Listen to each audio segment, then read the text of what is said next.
Maintenant, nous allons passer à ce qu'on appelle donc la présentation générale de cette œuvre, Munawwir Sudur. Présentation générale qui nous permet d'avoir une idée générale de cette œuvre magistrale. Nous commencerons par dire que le cheikh a commencé par faire une introduction générale, ce qu'on appelle un préambule, al-Muqaddama. Al-Muqaddama, dans ce préambule, Serigne Touba nous livre ce qu'on appelle al-Wasiya, ça veut dire une sorte de testament qui s'adresse à tout mouride. Ce testament va dans deux directions. Ce qu'on appelle al-Manazil ou al-Dour. Al-Manazil, ça veut dire les citations. C'est-à-dire que les gens qui sont engagés dans la voie d'Allah subhanahu wa ta'ala et qui gravissent les échelons pour mener vers Allah. Et on vous avait dit tout à l'heure que si le postulant s'engage dans la voie et qu'il n'est pas paré des vertus cardinales, spirituelles qui lui permettent d'avancer dans la voie d'Allah, ben il échoue. Et d'où l'obligation d'avoir un maître spirituel dans la voie. Donc les manazils sont les différentes stations. Les stations spirituelles qu'on appelle manazil. Ici, Serigne Touba utilise le terme manazil, les stations spirituelles. Ces stations spirituelles-là, les hommes du tasawuf, les grands mystiques le connaissent et ont écrit des ouvrages là-dessus, mais on ne va pas s'étendre ça ici. Et ensuite, cette œuvre s'adresse aussi aux élèves, aux étudiants, ceux qui étudient les sciences islamiques et qui sont dans ce qu'on appelle Adour. Adour, ça veut dire les cercles d'études. Au Sénégal, on dit Dara. Dara, c'est là où on apprend le Coran. Après le Coran, les sciences religieuses et les sciences annexes qui mènent vers cela, ce qu'on appelle les Dara. Donc, il fait une distinction entre les élèves ou les étudiants qui sont dans les cercles et qui étudient les sciences religieuses. Et ceux qui sont plutôt dans la voie d'Allah subhanahu wa ta'ala, qui ont soit acquis ces connaissances et qui les mettent en pratique dans le respect du adab. Du adab, ça veut dire de la bonne conduite, des règles de bonne conduite. En vous donnant une définition de adab, ce que Serigne Touba entend par adab. Donc voilà les deux directions où voit cette œuvre, ce qu'on appelle Munawwir Sudur, ce qui éclaire les cœurs. Donc c'est divisé en plusieurs chapitres. Le chapitre 1 porte sur donc les deux volets de la religion, comme on l'avait dit tout à l'heure, comme l'imam Ghazali l'avait dit, que la religion, en pratique, se résume à deux grands volets, essentiellement. Tarkul Manahil, l'abandon des interdictions, wa ta'at, et l'obéissance aux prescriptions d'Allah.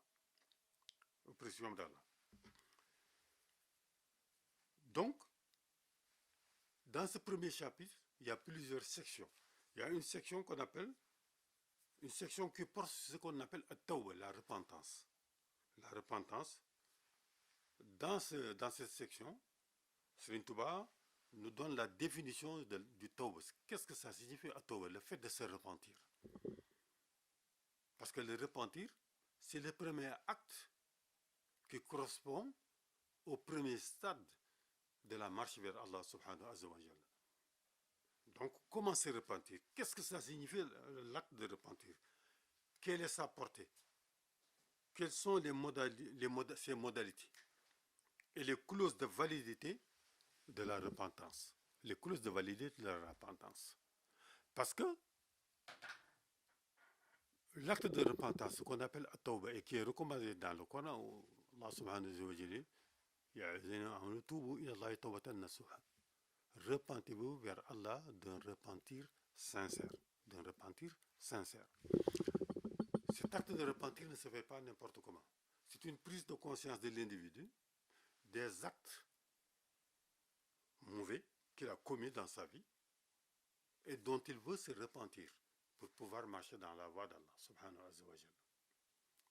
Si vous allez dans le mois du mois de Ramadan, par exemple, il y a un hadith du prophète qui fait allusion à ça. Qui fait allusion à ça. Il dit que le début du mois de Ramadan, c'est la rahma, la miséricorde. Le milieu, c'est le pardon. Et la fin, si vous voulez, c'est le sauvetage. C'est le sauvetage, le rachat des âmes. Ce rachat des âmes-là, ça concerne justement ceux qui, dans leur vie, commettaient les grands péchés, dont il est question dans cet ouvrage, et qui se repentissent de ces grands péchés à l'entrée du mois de Ramadan, et qui se dépatissent de ces péchés pour l'éternité. Donc, dans une première section, il parle du tawbah. Donc, ses modalités et les clauses de validité de la tawbah. Dans la deuxième section du premier chapitre, il parle de ce qu'on appelle Zikru Maratib Tawbah. Zikru Maratib Tawbah, c'est as-sab'a. Il nous cite les différentes étapes du repentir. Parce que le repentir se fait selon des étapes et selon des niveaux, selon le niveau de l'adorateur. Alors, Serigne Touba nous énumère sept étapes différentes de repentir, qui part de celui qui n'avait pas la foi jusqu'à l'élite spirituelle, en passant par le commun des croyants, ce qu'on appelle les 7 étapes de repentir, les questions dans la deuxième section de ce livre. La troisième section porte sur les péchés capitaux. Les péchés capitaux, ce qu'on appelle Al-Kaba'ir. Al-Kaba'ir, si vous allez dans le Coran, Allah subhanahu wa ta'ala nous dit إن تجتنبوا كبائر ما تنهون عنه نكفر عنكم سيئاتكم وندخلكم مدخلا كريما. Si vous vous abstenez des grands péchés, Dieu vous pardonnera vos fautes et vous fera entrer dans le paradis éternel. Ces grandes fautes-là, ce qu'on appelle Al-Kaba'ir, il dit Al-Kaba'ir, les grands péchés. Dans cet ouvrage, la partie essentielle de cet ouvrage porte, ou bien une des parties essentielles de cet ouvrage porte justement sur ces Kaba'ir, sur ces grands péchés-là, qui sont au nombre de 20. Certains péchés ont pour origine le cœur, qui sont au nombre de 4, d'autres les 7 membres du corps humain. Donc il a fait une division, le cheikh a fait une division de l'être humain sur le plan physique, les péchés, il délimite les péchés que portent sur le cœur, les péchés dont l'origine est le cœur, et qui sont des péchés extrêmement graves, et les péchés qui portent sur les 7 membres du corps. Les 7 membres du corps qu'il va nous énumérer. Parce que si vous allez dans le Coran, l'imam Ghazali, dans Bidayatul Hidayah, qui est l'œuvre de base de Serigne Touba, il nous dit que l'enfer a 7 portes, que Dieu nous en préserve. 7 portes. À chaque porte, il y a un groupe d'individus qui commettaient des péchés et qui doivent passer par cette porte pour entrer en enfer, descendre en enfer, que Dieu nous en préserve. Et il a dit que l'individu, l'homme, a 7 sens, 7 membres, en dehors du membre principal qui est le cœur. Le cœur, c'est comme le roi avec ses sujets. C'est le cœur qui commande. Là où le cœur penche, les autres membres du corps pensent. C'est pourquoi le prophète sallallahu alayhi wa sallam disait dans un hadith qu'il y a dans le corps humain un organe. Quand cet organe est bon, tout le reste est bon, mais quand il est mauvais, tout le reste est vicié. Il s'agissait du cœur avec les autres organes. Donc les 7 organes, le cheikh nous les a cités. Nous avons des yeux, nous avons des oreilles, la bouche et la langue, les 2 mains, le ventre, les parties génitaux et les 2 pieds. Alors l'imam Ghazali dans Bidayatul Hidayah précise que les 7 portes de l'enfer font face aux 7 membres de l'individu. Ça veut dire que si l'individu commet de grands péchés avec ses mains, à savoir par exemple le vol ou le crime, s'il ne se repentit pas de ces péchés-là, jusqu'à la mort, jusqu'à ce que la mort le surprenne, ben il entrera en enfer par la porte qui correspond aux deux mains. S'il commet des péchés avec ses organes génitaux, qu'on appelle vulgairement le sexe, ben il entrera en enfer par la porte qui correspond au sexe de l'individu. Donc, à chaque porte de l'enfer correspond de grands péchés dont il faut se repartir. Donc, c'est pourquoi il a fait une grande section ici sur les péchés capitaux, qu'on appelle Al-Kabaïr. Ensuite, ça c'était le deuxième chapitre, le premier chapitre. Ensuite, le deuxième chapitre de l'ouvrage, Munawwir Sudur, porte sur ce qu'on appelle Tathhir al-Qalb wa Jumlat al-Jawarih.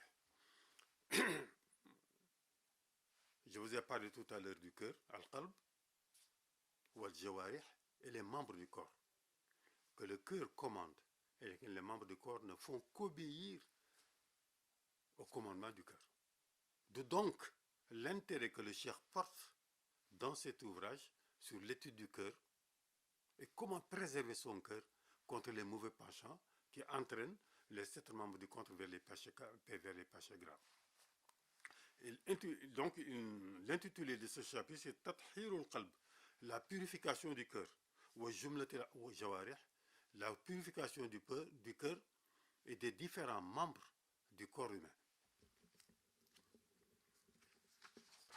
Et les différents membres du corps humain.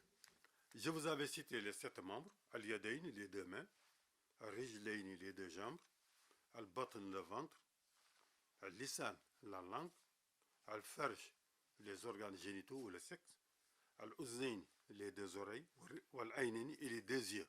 Voilà les 7 membres du corps qui correspondent aux 7 portes de l'enfer, puisque l'enfer a 7 portes et qu'il y a 7 catégories d'enfer que Dieu nous en préserve.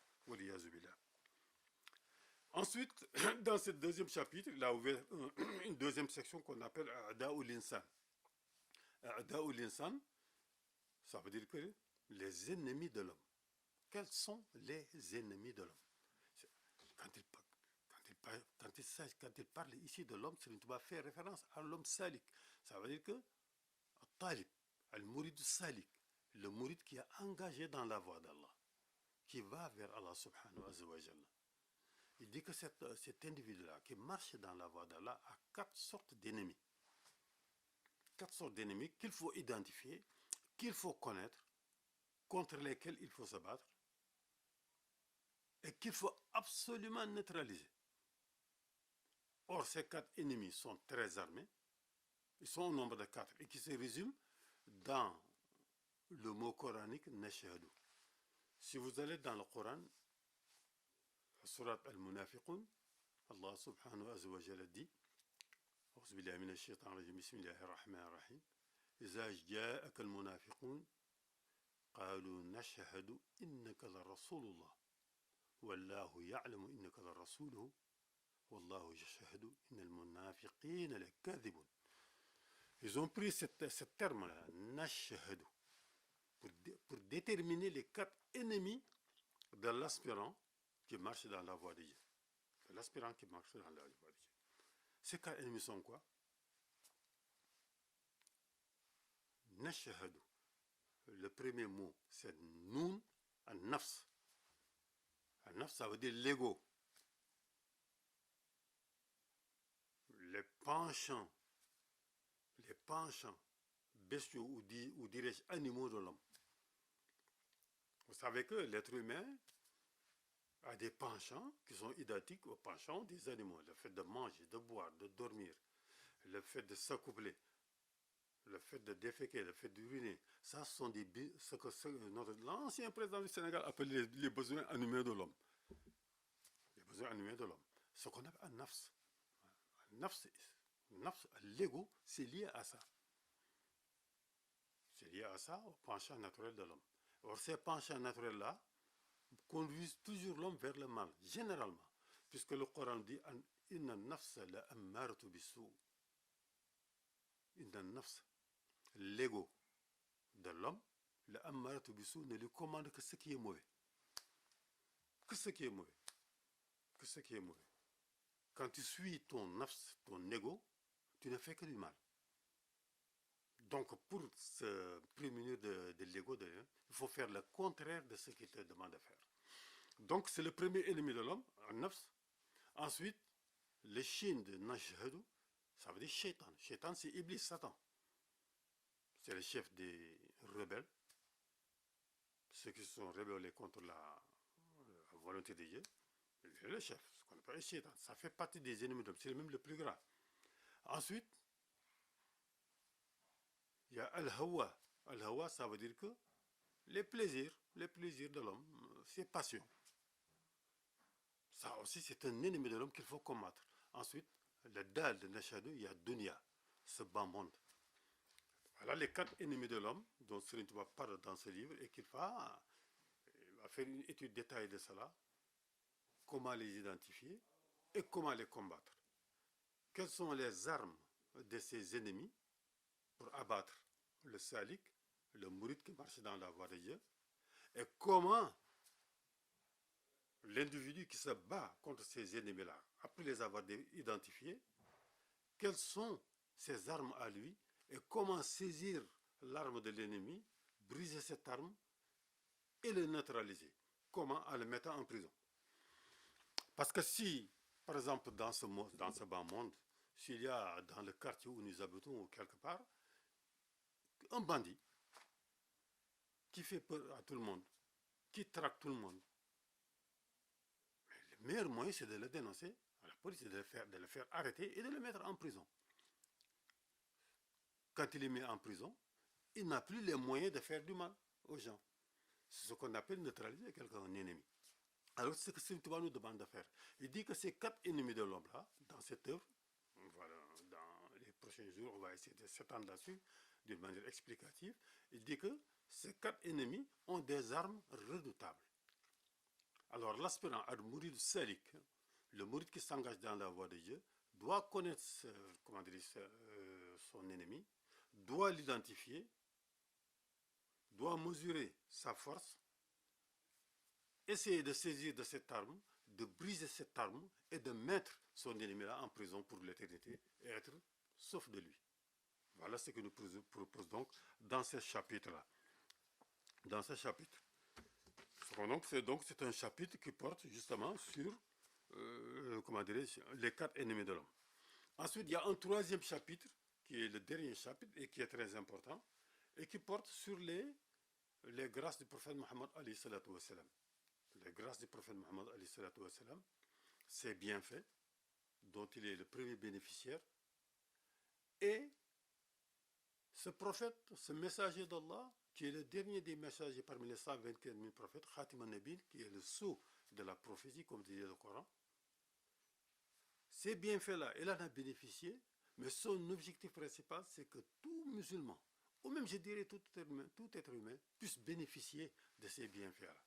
Mais comment? Comment? En suivant ces traces. Comment? En respectant le Coran en observant les prescriptions du Coran et en s'abstenant des interdictions du Coran. Et en suivant ces traces, ça veut dire la sunna du prophète alayhi salatu wa salam, pour l'amour d'Allah subhanahu wa ta'ala. Donc ça sont les bienfaits du prophète sallallahu alayhi wa sallam. C'est un chapitre où il parle de ses bienfaits. C'est un chapitre où il parle des muahib Rasulullah sallallahu alayhi wa sallam, sur les dons précieux qu'il a reçus d'Allah subhanahu wa ta'ala, et dont tous les musulmans qui suivent sa trace puissent bénéficier. Ensuite, il nous parle des ajaïb du prophète Rasulullah sallallahu alayhi wa sallam, c'est-à-dire que sur les miracles du prophète, non pas des miracles que le prophète a fait durant sa vie, durant ses 23 ans de magistère, non, mais les miracles que le prophète a fait à titre posthume, que ça veut dire après sa disparition. Depuis que le prophète nous a quittés à l'heure actuelle, il y a plus de 1400 ans. 1400 ans et poussière, 35 ou 37, je ne sais pas, plus de 1400 ans. Serigne Touba a vécu entre 1853 et 1927.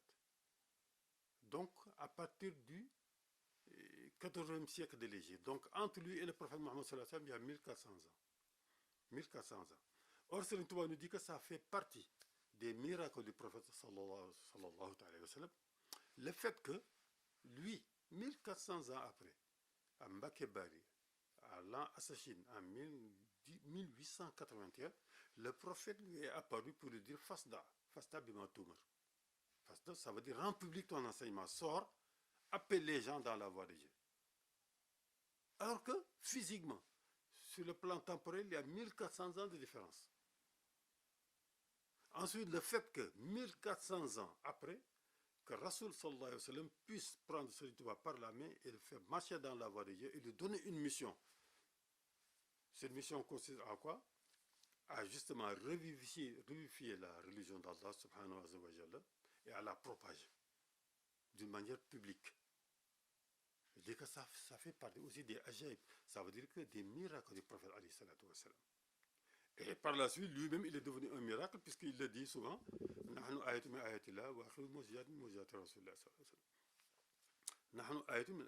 nous sommes un signe parmi les signes d'Allah, subhanahu wa ta'ala, et le dernier miracle du prophète Mohammed sallallahu alayhi wa sallam sur terre, après 1400 ans. Et il nous parle aussi du miracle du Coran dans ce chapitre, en disant que ce Coran qu'Allah subhanahu wa ta'ala a révélé au prophète Mohammed sallallahu alayhi wa sallam, qui ne lisait pas et qui n'écrivait pas, et qui est devenu le plus savant de tous les savants, ce Coran qui sera préservé par Allah, qui ne sera jamais modifié ni falsifié jusqu'à la fin des temps, du moins jusqu'à ce que ce Coran soit élevé vers le ciel. Ça veut dire que Serigne Touba nous dit que le Coran a été révélé, ça fait 1400 ans au prophète Mohammed sallallahu alayhi wa sallam. Jusqu'à présent, on lit le Coran et on continuera à lire le Coran. Ça fait partie des miracles et des dons du prophète Mohammed sallallahu alayhi wa sallam, jusqu'au jour où Allah aura décidé que le Coran soit élevé au ciel. Ça veut dire qu'il n'y aura plus personne sur cette terre qui l'aura mémorisé. Il n'y aura plus personne sur cette terre qui psalmodiera le Coran. Alors, ce sera la fin des temps. Ça fait partie donc des ajaïb. Il dit que ça fait partie aussi des ajaïb. Ça veut dire que des miracles du prophète alayhi salam, dont il traite dans ce chapitre, le fait qu'il ait choisi, lui, Serigne Touba, 1400 ans après, qu'il l'ait choisi, pris par la main, élevé, paré des meilleures vertus spirituelles, dépouillé des imperfections, pour que soit quelqu'un qui accède au voisinage d'Allah subhanahu wa ta'ala. Il dit que ça aussi, ça fait partie des miracles du prophète Mohammed sallallahu alayhi wa sallam. Donc ça, dans ce dernier chapitre de 3, il a parlé de ça. Il a parlé, donc là, ce sont les grâces du prophète Mohammed sallallahu alayhi wa sallam. Mawahib Rasulullah sallallahu alayhi wa sallam, wa ajaïbou. Mais il a parlé aussi des disgrâces, madaratu shaitan, les disgrâces du maudit, al-la'in, Satan, le maudit. Comment se préserver de ces disgrâces? Comment éviter les sentiers du maudit Iblis, du maudit Iblis, comment se préserver des dangers d'Iblis? Qu'Allah le maudisse et nous protège de lui. Voilà donc, grosso modo, les grandes parties de cette œuvre magistrale de Serigne Touba Bidayatul Hidayah qu'on va essayer durant le mois de Ramadan de traiter chapitre par chapitre selon des modalités qui seront définies par nos techniciens qui sont là, Serigne, comment il s'appelle, Serigne Saleh, qui nous aide dans ce travail qu'on vous présentera plus tard. Je crois que donc aujourd'hui on va essayer de s'arrêter là, Inch'Allah, dans la présentation générale de l'œuvre. Et la prochaine fois, nous allons essayer, Inch'Allah, de traiter chapitre par chapitre d'une manière claire et nette, en restant bien collé à l'œuvre et aux écrits de Serigne Touba. Tout ce qu'on aura dit ici, ce sera écrit dans cette œuvre de Serigne Touba. On citera les vers. On ne sortira rien ici, rien qui vient de nous-mêmes. Parce que nous n'en avons ni la capacité ni la prétention. Parce que c'est une œuvre très difficile, mais Allah, par la grâce d'Allah, nous l'avons étudiée, Et je crois, Inch'Allah, nous l'avons compris et nous allons essayer de partager avec vous, comment dirais-je, les fruits de cette étude-là, mon ami Soudour, ce qui éclaire les cœurs. Ce qui éclaire le cœur. Pourquoi ce qui éclaire le cœur? Parce que euh, au début de cette œuvre, Serigne Touba nous dit que l'essentiel pour le salik, celui qui est engagé dans la voie, c'est d'acquérir la connaissance, de mettre en pratique cette connaissance avec les règles de bonne conduite. Mais pourquoi chercher la connaissance? Il le dira dans le premier chapitre. Chercher la connaissance, non pas pour chercher la connaissance, tout simplement. Savoir pour savoir, non. Mais la recherche de la connaissance doit être un moyen, un moyen pour se rapprocher d'Allah, ce qu'on appelle ilmul muqarrab. Ilmul muqarrabun lillah. La connaissance qui te rapproche de Dieu. Il dit que c'est la meilleure des connaissances. Et parmi ces connaissances, le top des connaissances, c'est ilmul tawhid. La connaissance des sciences de l'unité divine. Ensuite, le fiqh. Ensuite, le tasawwuf. Et les autres sciences annexes, telles que la science des hadiths, la science de l'exégèse coranique, ainsi de suite, et les sciences annexes qui te mènent vers la connaissance, l'acquisition de ces connaissances, telles que l'étude de la langue, le de l'arabie, de nahwi, de la grammaire, etc., etc., etc. Donc, grosso modo, voilà une présentation générale de l'œuvre. Maintenant, ce que nous allons faire, Inch'Allah, avec la collaboration de Cheikh Saleh, qui est un technicien, qu'on vous présentera peut-être la prochaine fois pour mieux le connaître, avec Serigne Beg, Moussa Dime, qui sont là et qui nous aident sur le plan technique à faire ce travail-là. Nous espérons que, Inch'Allah, durant le mois de Ramadan, vous aurez chaque jour peut-être 15 à 20 minutes où vous pouvez suivre, comment dirais-je, une étude de cette œuvre magistrale qui est mon Nawir Soudour, ce qui éclaire les cœurs. Parce que Serigne Touba nous dit que l'éclairage du cœur, c'est quoi? Acquérir la connaissance pour sortir des ténèbres, de l'ignorance. De l'ignorance et de l'égarement. On acquiert la connaissance. Pourquoi? Pour sortir de l'ignorance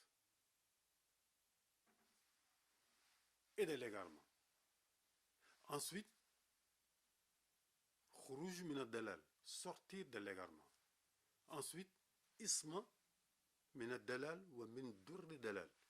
Ensuite, se protéger, se prémunir contre l'égarement et les dangers de l'égarement et le mal que l'égarement peut engendrer sur l'individu. Dans l'introduction générale, il fait allusion à cela, beaucoup plus qu'une allusion même, il insiste sur la recherche de la connaissance, sur les modalités et les raisons de la recherche de la connaissance. Que l'individu ne doit pas chercher à l'ilm, le savoir, tout simplement pour des raisons mondaines, pour ce bas monde. Ou bien l'ilmal pour avoir de la fortune, ou l'iljaï pour avoir, comment dirais-je, des maqams élevés dans la société. Non. Il dit qu'on cherche la connaissance uniquement pour se rapprocher d'Allah subhanahu wa ta'ala. Ensuite, pour l'enseigner, aider les autres à sortir de l'ignorance et à marcher dans la voie d'Allah. Et pour cela, il faut trois choses. Al-ilm, wal-amal, wal-adab. Al-ilm, la connaissance, le savoir bien établi. Al-amal, la mise en pratique de cette connaissance, ou l'application de cette connaissance, wal-adab, et le bon comportement. Car celui qui a acquis la connaissance à l'ilm et qui met en pratique cette connaissance et qui n'a pas et qui ne connaît pas les règles de la bonne conduite, il dit celui-là, celui-là dit que celui-là, zalam al-nafsa, celui-là, ça fait du tort à lui-même. Ça fait du tort à lui-même. Je dis qu'on doit chercher la connaissance pour l'appliquer, mais l'appliquer en respectant les règles de bonne conduite. Et ces règles de bonne conduite, il les a bien énumérées dans son ouvrage qu'on appelle Najul Qada al-Hajj, dont on avait parlé, mais qu'il a synthétisé aussi dans son ouvrage qui s'appelle Hikmatul Khadim, la sagesse du serviteur, où il fait une nette division de ce qu'on appelle l'adab. L'adab, ça veut dire le bon comportement vis-à-vis de ses compagnons, vis-à-vis de ses amis, vis-à-vis de ses voisins, mais aussi le bon comportement vis-à-vis d'Allah subhanahu wa ta'ala et le bon comportement vis-à-vis de soi-même. Il nous définit dans Nahj al-Qada al-Hajj que le bon comportement consiste à marcher sur une voie où tu vas rencontrer trois sortes d'individus. Tu vas rencontrer quelqu'un qui est plus âgé que toi. Donc il faut le respecter comme ton propre frère, quel qu'il soit. C'est quelqu'un qui est moins âgé que toi, ou qui est plus petit que toi. Un petit, par exemple, il faut avoir pitié de lui comme tu as pitié de tes propres enfants. Et ton semblable, celui qui a le même âge que toi, qui est de la même génération, eh bien celui-là, il faut le respecter comme tu te respectes toi-même. Voilà les principes fondamentaux du adab. Mais c'est plus profond que ça. Inch'Allah, à travers cet ouvrage, je pense, Inch'Allah, on fera une étude un peu plus exhaustive de cela. Donc aujourd'hui, nous allons nous arrêter là, Inch'Allah, en espérant que vous serez nombreux à suivre, comment dirais-je, ces séances d'études de Munawwir Soudour, qui est une forte recommandation du Khalif général des Mourides à l'heure actuelle, Seydi Mountakha, qui est un homme du savoir, et qui demande aux Mourides aussi d'apprendre. Parce que Serigne Touba, c'est la connaissance. On ne peut pas être un bon Mouride si on ne connaît pas Serigne Touba. Nous, on était dans un daïra à Saint-Louis qui s'appelait Khidmatul Khadim, qui a été fondé par un des grands compagnons de Serigne Touba, parmi les Ansar, qu'on appelle les Oulad Dayman. Donc Serigne Touba disait, Musqad Elimin Bani Dayman Ansara. Et remercier Allah d'avoir eu des Ansar parmi les Bani Dayman. Ben, il nous disait que aller dans les dours, comme il a dit au début, ça veut dire que les cercles d'études, on était avec un nommé Cheikh Abdoulaye à l'époque, il nous disait pourquoi? Parce que ça vous permettra de connaître et de mieux connaître Serigne Touba. Et comme ça, vous pourrez mieux le suivre. Parce qu'on ne peut pas suivre Serigne Touba si on ne le connaît pas. Or, connaître Serigne Touba, c'est connaître l'islam, c'est connaître le Coran, c'est connaître la sunna du prophète sallallahu alayhi wa sallam, c'est connaître le consensus des ulémas qui s'inspirent du Coran et de la sunna. Wassalamu alaikum wa rahmatullahi ta'ala wa barakatuh.